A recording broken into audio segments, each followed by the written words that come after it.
The streets of downtown were thick with evening traffic, headlights blinking like restless fireflies under the fading sky. Every lane buzzed with tension as people tried to make it home before night fully set in.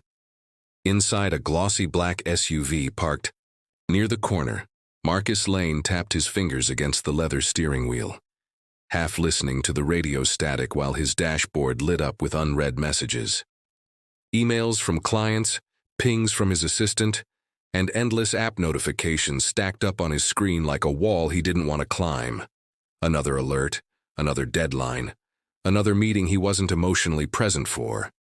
That was Marcus's reality, a race that never paused, a life built on momentum. He glanced at his Rolex, sighed, and leaned his head back, trying to drown out the overlapping sounds of honking and shouting outside. Just as he reached to silence his buzzing phone, a flicker of motion across the road caught his eye. A woman was bent over, gathering groceries that had spilled from a torn bag. A can of beans rolled under a bench. An orange bounced into the street. She reached to grab them, but her hand trembled. She swayed for a second, one hand suddenly pressing against her belly like something inside her had shifted. Marcus's chest tightened. That face, even with exhaustion written all over it, was familiar. Too familiar. Her hair, her movements, the way she carried herself even when struggling. It was Noelle, the woman who once shared his dreams, his apartment, his life. The city. Noise seemed to muffle as he watched her.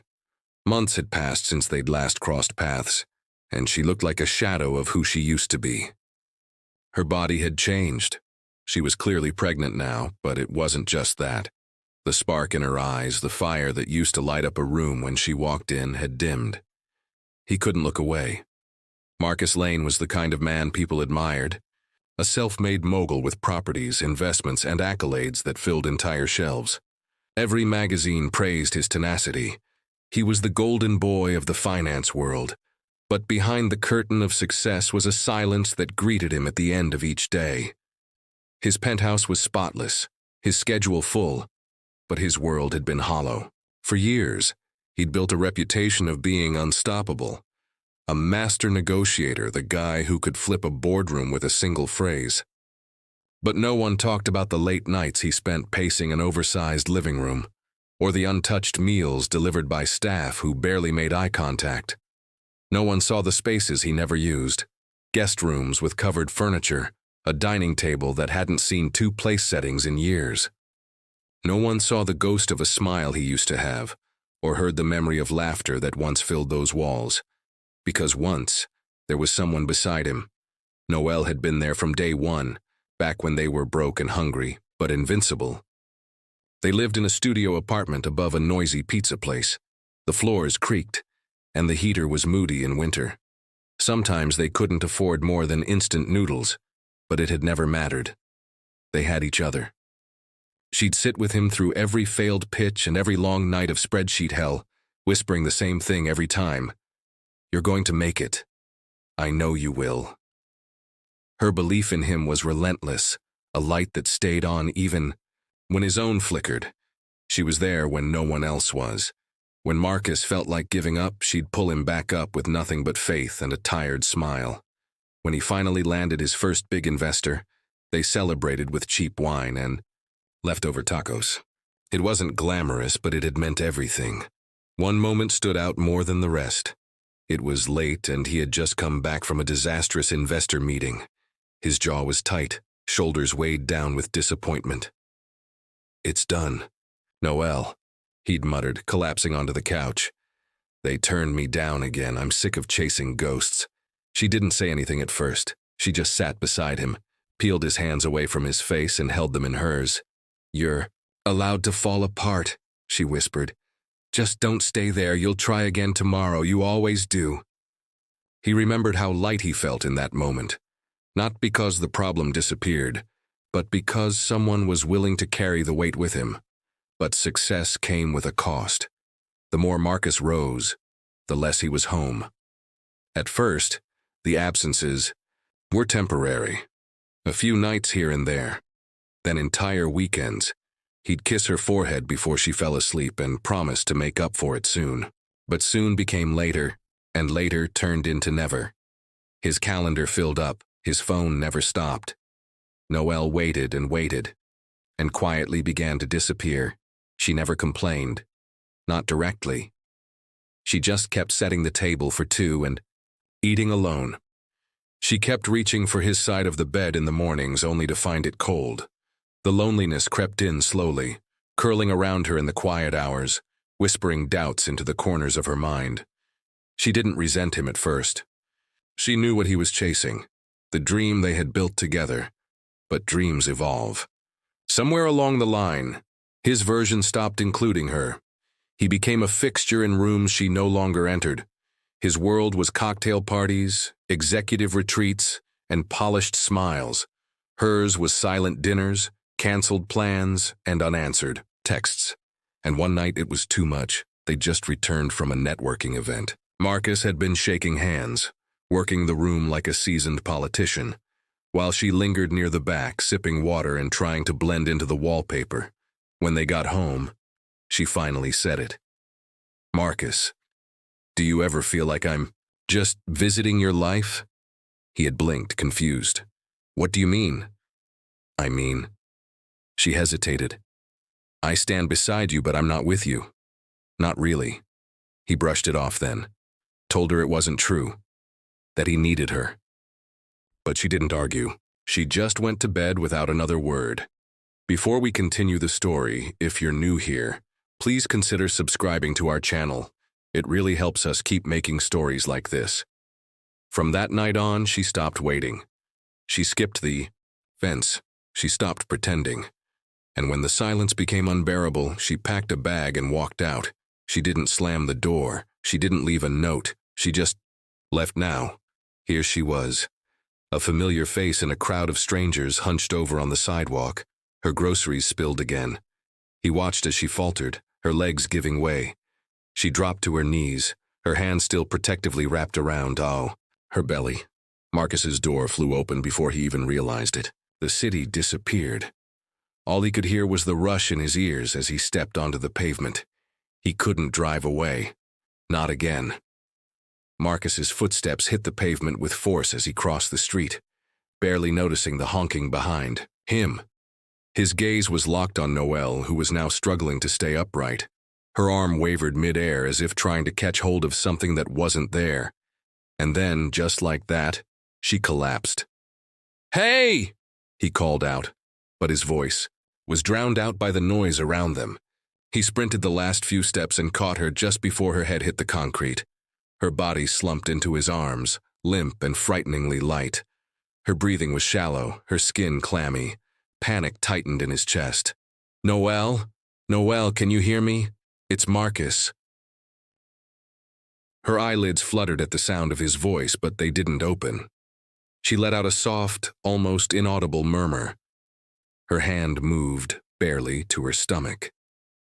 That's when Marcus saw it, her other hand cradling her baby bump. The realization hit like a punch to the gut. She was pregnant. He hadn't even known. Was it? His heart pounded harder. "Is it the baby?" he asked, kneeling beside her, his voice trembling. "Is something wrong?" Noelle stirred, her voice barely a whisper. "Just tired." "Tired?" he echoed, disbelief in his tone. "You collapsed in the middle of the street, Noelle. This isn't tired." She tried to speak again, but the effort seemed to drain her. Her head rolled slightly against his shoulder, and that was it. He wasn't waiting another second. "We're going to the hospital," he said firmly, already lifting her into his arms. "You can argue with me later."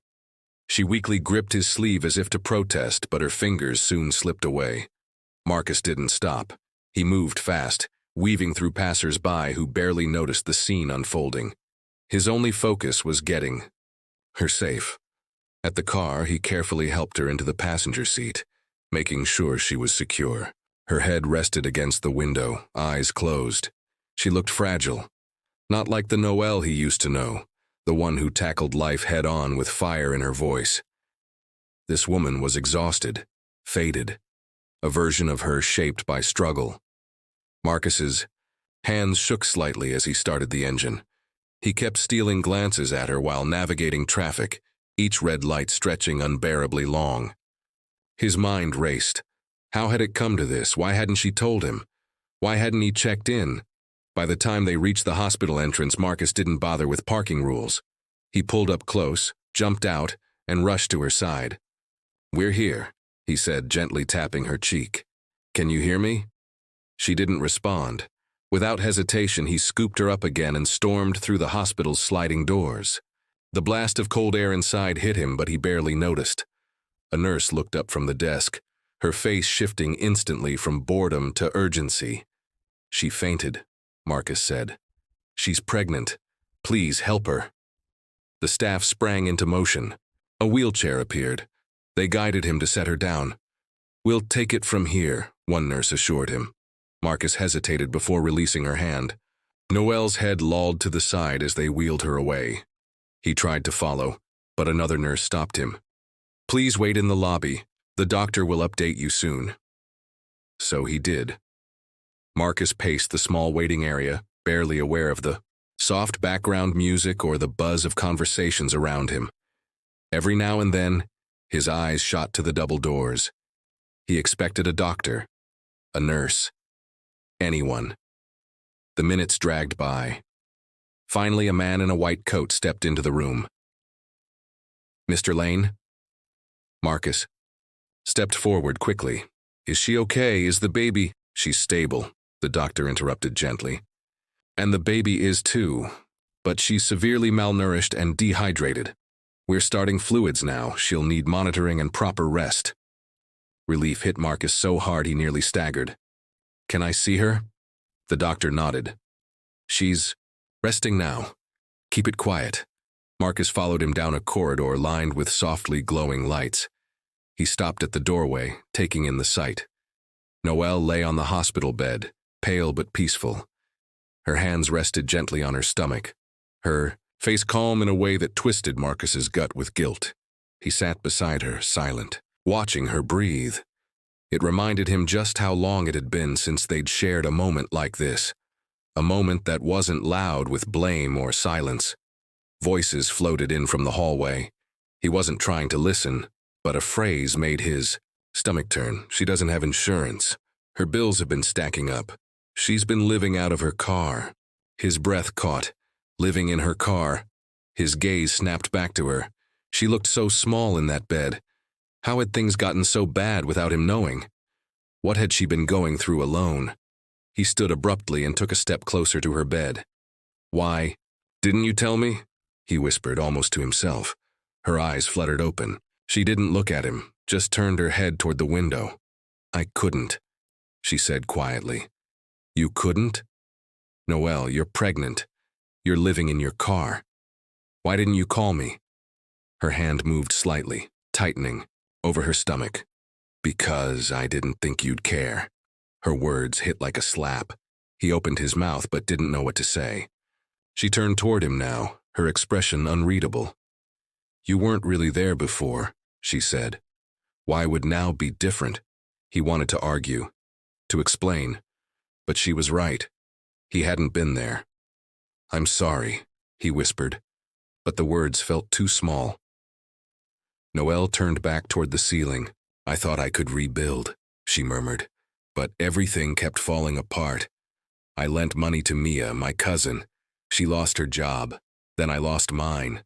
I couldn't keep up with rent. The car broke down. It all just spiraled." Marcus listened, fists clenched at his sides.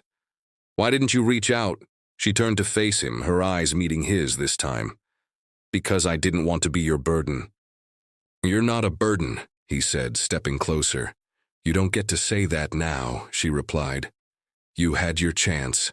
Marcus sat down again, overwhelmed with guilt. "You're right," he said quietly, "but I want to do better now." Noelle didn't reply. Her eyes closed again, her breathing evening out. And Marcus just sat there, staring at the woman he'd once loved, realizing he might still love her. Realizing, too, just how far she had fallen, and how much he had to do to make things right. Over the next few days, Marcus showed up at the hospital like clockwork. Every morning he brought coffee for the nurses and sat quietly by Noelle's bedside, even when she barely said a word. Her color slowly returned. The circles under her eyes faded a bit, but the air between them stayed tense. Not angry, but full of things left unsaid. He didn't try to force conversation. He just stayed. Sometimes he'd read a book while she slept. Other times he'd watch her chest rise and fall, steady and quiet.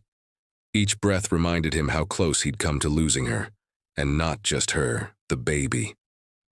One morning, a nurse came in with a small smile. "Ultrasound time," she said cheerfully. Noelle shifted in the bed and glanced at Marcus, unsure. He stood, sliding the chair back. "Want me to stay?" Noelle hesitated, then gave a small nod. She was wheeled into the exam room. Marcus followed. Behind, his nerves twisted into knots. The nurse helped her lie back and lifted her gown slightly, exposing her rounded belly. She squeezed gel onto the skin and placed the probe down. Within seconds, the room filled with a soft whooshing rhythm, the sound of the baby's heartbeat. Marcus froze. His breath caught. That sound, it was real. That wasn't just a concept anymore. It was a heartbeat. A life. Their life. The door opened and the doctor walked in, all smiles. "Well, there's our little one. Healthy heartbeat. Right on track. Congratulations, Dad." The words slammed into Marcus like a truck. He blinked. "Wait, what?" The doctor chuckled, not noticing the shift in energy. "I said congrats, Dad. Everything looks perfect." Marcus turned toward Noelle. Her eyes stayed fixed on the ceiling, her face blank. The silence was deafening. She didn't deny it. He swallowed hard.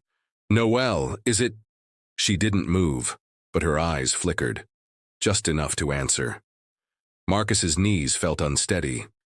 He leaned back in his chair, hand gripping the armrest. "Why didn't you tell me?" Noelle still didn't look at him. "It wouldn't have made a difference. You don't think I had a right to know?" His voice was low, tight. She turned slowly, meeting his eyes now. "Did you notice me before, Marcus? When I was begging for time together, for some attention? You barely saw me then. Why would this be any different?" He opened his mouth, but nothing came out. She sat up slightly, wincing.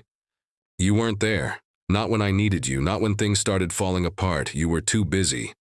"I was working for us," he said, his voice cracking. "No," she shot back. "You were working for yourself, and maybe that's fine. But don't pretend it was for me, or for this baby." Marcus dropped his gaze. The words stung because they were true. He had convinced himself he was building something for them, but he hadn't looked back to check if she was still there beside him. "I'm not that guy anymore," he said. "At least, I don't want to be." Noelle closed her eyes, exhaling deeply. "That's not enough, not now." "I'm not asking you to believe me," Marcus replied.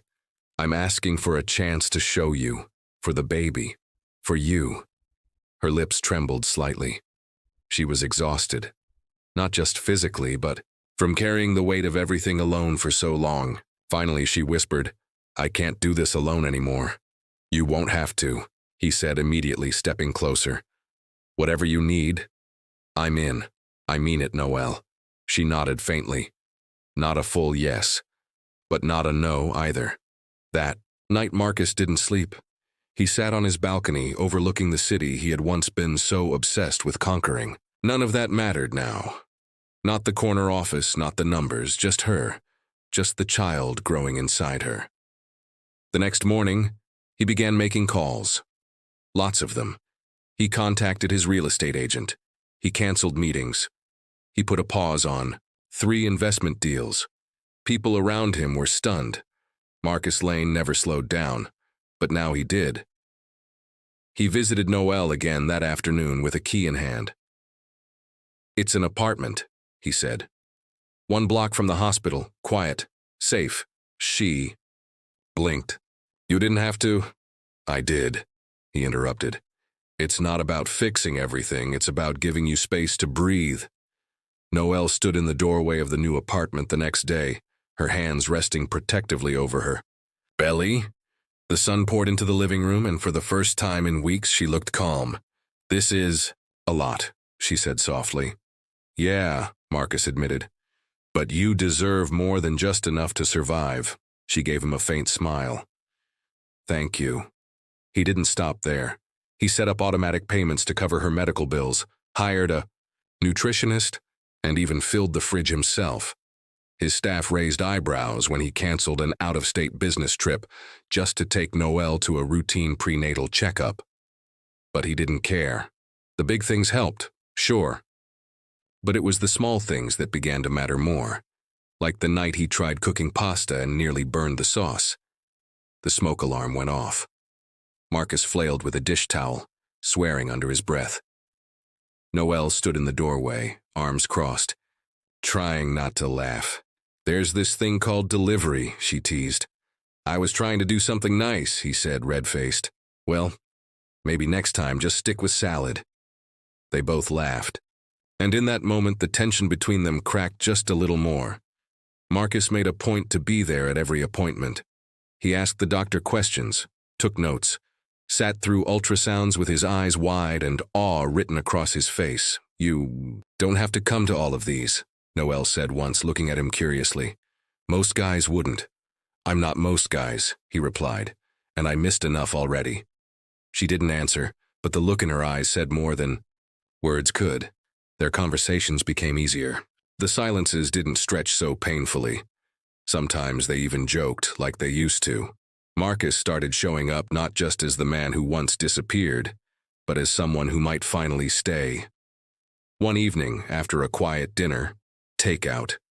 This time, they sat on Noelle's worn gray couch folding baby clothes. A soft playlist hummed in the background. The table in front of them was scattered with tiny onesies and unopened pacifiers. Marcus reached for a small pair of booties and held them up, turning them over like he still couldn't believe they were real.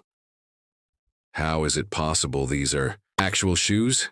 He said with a smile. Noelle chuckled, setting down a folded blanket. That's what happens when your future roommate is under 2 feet tall. The atmosphere was warm, comfortable, almost normal. But there was still something Marcus needed to say, something that had been sitting on his chest like a weight for weeks. He looked over at her, his voice softer now.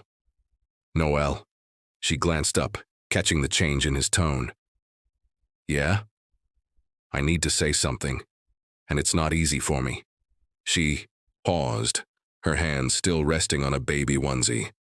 Okay, go ahead. Marcus stared at his hands.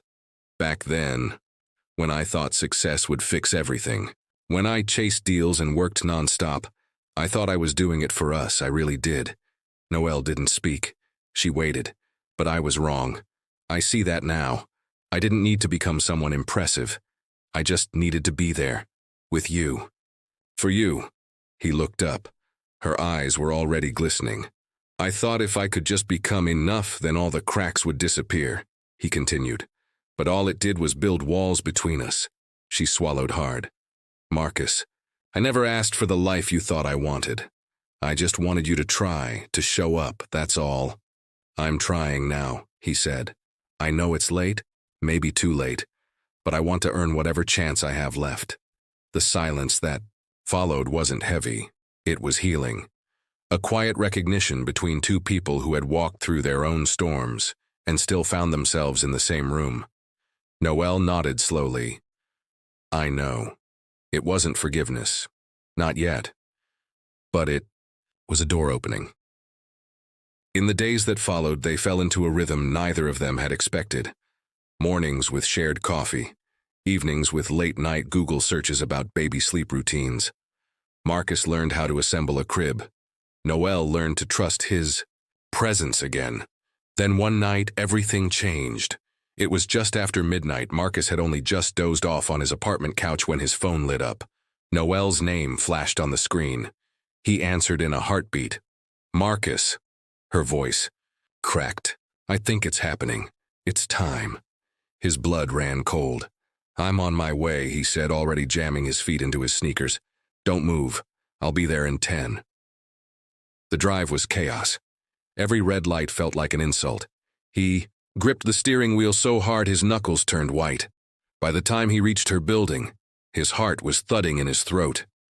He found her sitting on the couch, pale, her forehead damp with sweat. One hand gripped her belly, the other clutched the couch cushion. "It hurts," she whispered, "and it's too soon." "No, no, you've got this," Marcus said, crouching beside her. "We're going to the hospital now."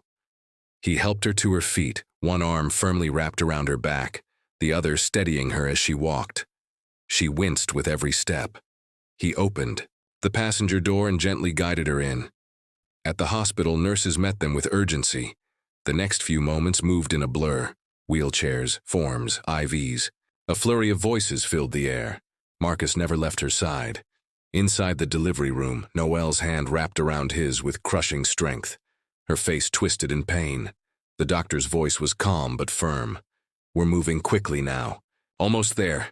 "You're doing amazing," Marcus whispered, brushing a strand of hair off her face. "Don't say almost there unless you're the one pushing," Noelle shot back, her voice a mix of pain and sarcasm. Marcus let out a breathless laugh. Fair enough. Hours dragged, every second stretched with tension, pain, and fear. Then finally, it happened. The cry. A shrill, beautiful sound that filled the room and brought everyone to a pause. Marcus stared, frozen, as a nurse gently handed the baby to Noelle. Her exhaustion melted away the moment their daughter was in her arms. She smiled through tears, cradling the tiny girl like she'd waited a lifetime for her. "She's beautiful," Marcus whispered, stepping closer. Noelle nodded, speechless, her cheek brushing the baby's soft forehead. Marcus reached out, lightly touching his daughter's hand. It wrapped instinctively around his finger, and in that moment everything else faded. The past, the pain, the time lost. This was it, their family. The days that followed were a blur of soft cries, swaddled blankets, and sleepless nights. Marcus found himself waking up every hour, not from alarms, but from instinct. Every sound the baby made pulled him to his feet. He was surprised at how naturally it all came to him. The hospital released Noelle and the baby 3 days later. Marcus drove them home with a mixture of excitement and terror, glancing at the baby carrier in the back seat every few seconds like she might vanish if he blinked. Back at the apartment, he held the front door open as Noelle stepped inside, cradling their daughter against her chest. The space was quiet, but not in the lonely way it used to be. It felt different now, alive. They'd spent hours setting up the nursery together. Well, Marcus did most of the lifting while Noelle supervised from a chair, still sore but bossy. The room had soft gray walls, tiny animal decals, and a rocking chair tucked near the window. The crib stood proudly in the center like a throne. That first night home, nothing went as planned.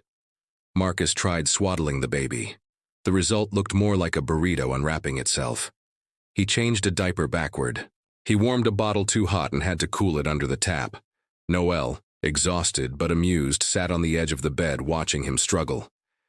"You know," she said, yawning, "you're not terrible at this." He looked over, eyebrows raised. "That was sarcasm, wasn't it?" She laughed. "A little, but seriously, you're doing okay." He smiled, brushing his knuckles across the baby's tiny head. "I still don't feel like I know what I'm doing." "Welcome to parenthood," Noelle said, gently adjusting the baby's blanket. "No one does." It became their routine, learning everything as they went. Marcus took the night shifts when Noelle needed rest. He read baby books on his phone at 3 a.m., pausing every few minutes to make sure the baby was still breathing. He whispered lullabies off-key and made ridiculous faces during diaper changes. Noelle watched quietly. At first, she expected him to back out, to slowly disappear again like he had before. But he didn't. He stayed. He helped fold laundry. He massaged her shoulders when she was sore. He made her oatmeal in the mornings, burned it once, then got it right. He didn't just support her, he shared the load. Every step. One morning, Noelle woke up to find Marcus rocking their daughter in the nursery. The room was bathed in soft morning light. He was humming, slow and quiet, eyes half closed. She stood in the doorway, unseen, her arms crossed, heart full. "You're good at this," she said gently. Marcus looked up, startled. You scared me. Sorry. She smiled and walked in. But seriously, you've been amazing. He shrugged. I'm trying. That's all I can do. Noelle sat beside him, brushing her fingers lightly along the baby's cheek. Trying is enough. It's more than I expected. Their daughter stirred slightly, letting out a soft whimper. Noelle lifted her from Marcus's arms, holding her close. She's going to have a good life, Marcus said, watching them. I'm going to make sure of that. You already are, Noelle replied, and for the first time in a long time, there was no hesitation in her voice. They started, taking walks in the park, the stroller bumping gently over the path as birds chirped overhead. Neighbors would stop to admire the baby. Strangers smiled at them. From the outside, they looked like a family, and slowly, they began to feel like one. On Sundays, Marcus cooked breakfast. Nothing fancy, just scrambled eggs and toast. But it became their thing. Noelle would sit at the table in one of his old sweatshirts, the baby dozing nearby in a portable bassinet. They'd talk about nothing and everything. One morning, as Marcus poured coffee into her mug, Noelle looked at him and said, You've changed. He paused. In a bad way? No, she said. In a way I didn't think was possible. He didn't respond right away. Instead, he handed her the cup and sat across from her. I think becoming a dad scared the hell out of me, he admitted, because I knew it would show me everything I got wrong before. Noelle stirred her coffee, quiet for a moment. You were lost for a while. I still am sometimes, he said with a faint smile. But I've found my way back to something that matters. She nodded. I can see that. Their daughter stirred in her bassinet, letting out a small cry. Marcus stood scooping her up with practiced hands. You've got the magic touch, Noelle said, sipping her coffee. Marcus looked down at his daughter and smiled. I think she just knows I'm trying not to screw it all up. Noelle stood, walking over to him. She wrapped an arm around his waist and rested her head on his shoulder. We're both figuring it out, but I'm glad we're doing it together. He turned his head slightly, brushing a kiss against her hair. Me too. They stood like that, swaying slightly in the quiet morning. Not perfect, not completely healed, but no longer broken. It had been nearly 2 months since they'd brought their daughter home, and the rhythm of life had shifted into something steady, something hopeful. Marcus no longer rushed through his days chasing deals. He scheduled meetings around nap times. He no longer left dinner untouched while answering emails. He turned his phone off when he walked through the door. Noelle noticed it all. She watched him move through their space like he belonged there, not as a visitor, not as a guest, but as someone who had finally chosen to stay. It wasn't grand speeches that earned back her trust. It was the grocery runs, the 2 a.m. diaper changes, the way he looked at their daughter like she was the most important thing in his universe. But even with all that progress, something still lingered between them, a question neither of them had dared to voice. One afternoon they were at the pediatrician's office for a checkup. The waiting room buzzed with tired parents and crying toddlers. Marcus held their daughter in his arms while Noelle filled out a form at the front desk. A couple across the room kept glancing their way, whispering to each other. Finally, the woman stood and walked over. She smiled awkwardly. I'm sorry. Are you Marcus Lane? Marcus looked up, surprised. Yes. I thought so, she said. I read about your company in Forbes, the article with the downtown office photo. He nodded politely. That was a while ago. The woman looked at the baby in his arms. Didn't expect to see someone like you here, in a pediatric waiting room. Marcus smiled, but there was a tightness behind it. I go where my family goes. The woman blinked. Right, of course. That's nice. She gave a forced smile and walked back to her. When she was out of earshot, Noelle returned, watching the interaction with interest. You okay? She asked. Marcus nodded. Yeah, just someone who remembers the old me. She raised an eyebrow. The old you? He leaned back in the chair, adjusting their daughter in his arms. The version of me that cared more about headlines than real life. Noelle sat beside him. You're not that guy anymore. I hope not, he said. She studied him for a moment. You're not. That night, as they sat in bed, Noelle feeding the baby, Marcus scrolling through nursery furniture reviews on his phone, he finally asked the question that had been eating at him for weeks. Do you think we could ever be us again? Noelle didn't answer right away. She burped the baby, gently patted her back, and placed her in the bassinet before turning toward him. I don't know, she said honestly. What we had before doesn't exist anymore. Too much happened. Marcus nodded, feeling the weight of her words. But maybe something new could. She hesitated, then said, maybe, if it's built on who we are now, not who we used to be. I can live with that, he replied quietly. The next weekend, Noelle's car was towed from the parking lot of her old apartment building. Marcus had called ahead and arranged it. He didn't tell her until after the fact. You didn't have to do that, she said when he handed her the new keys. I did, he replied, because you'll never sleep in a car again. She didn't cry, but her silence was louder than tears. A few days later, they were invited to a neighborhood baby brunch, something Noelle's friend hosted for new moms. She didn't want to go, said it was too soon, but Marcus insisted he'd be there the whole time. They arrived late. The backyard was full of women chatting, holding babies, sipping lemonade in mason jars. Noelle tensed at the gate, but Marcus gently placed a hand on her lower back. You're not walking in there alone, he whispered. Inside, it didn't take long for whispers to start. Someone recognized Marcus. Another commented on his watch.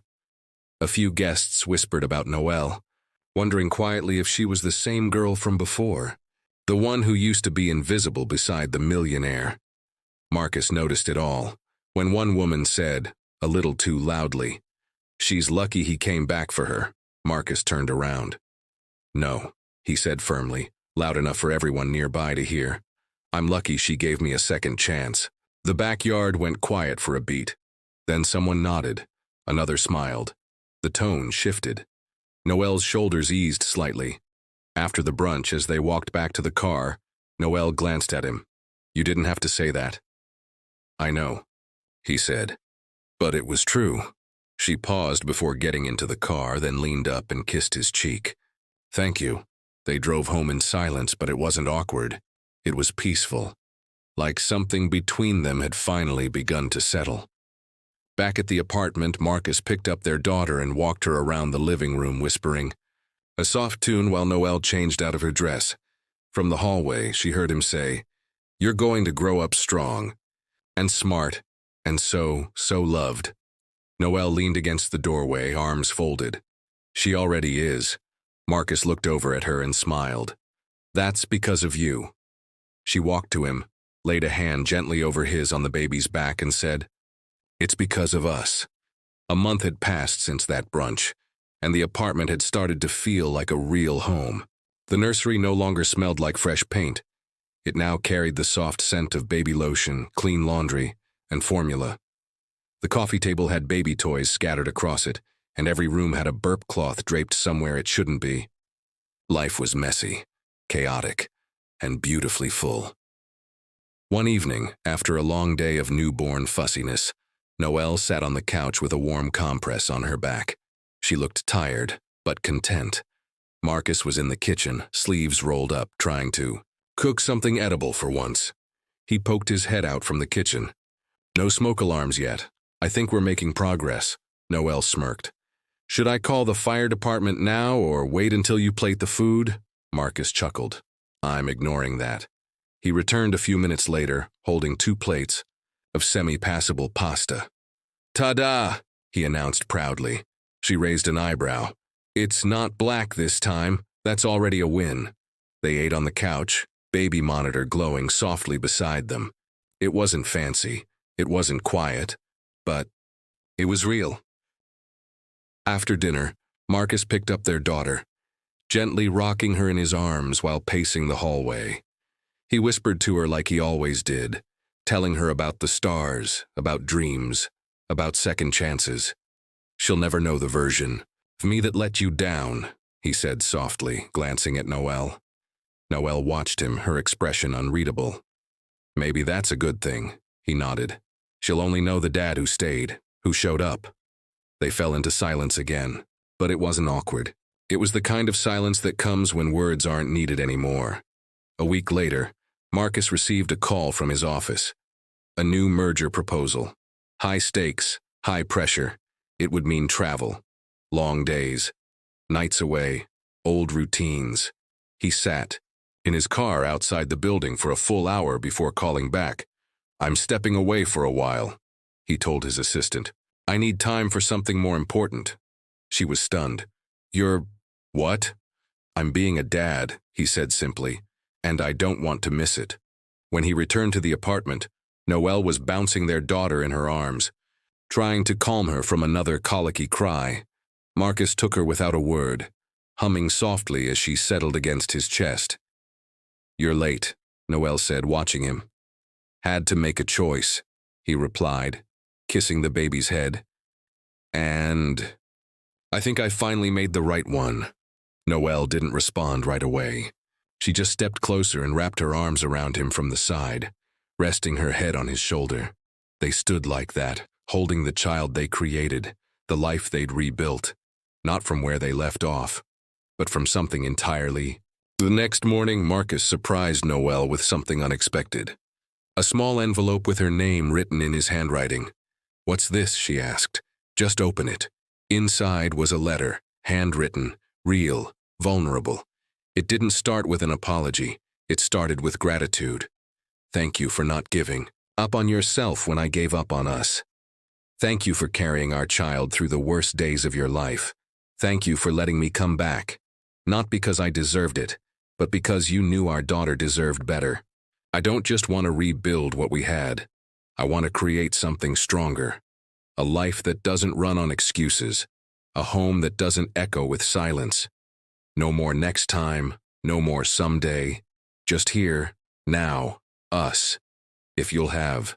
To me, when she looked up, Marcus was already down on one knee.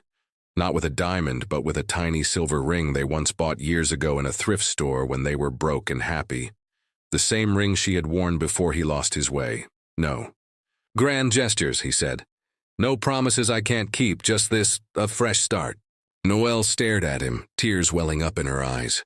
She looked at the ring, then at him, then at their daughter cooing in her bouncer behind him, and she nodded. Yes. The word was soft but certain. He stood and wrapped her in a hug, holding her close like she might disappear again if he let go. But she didn't.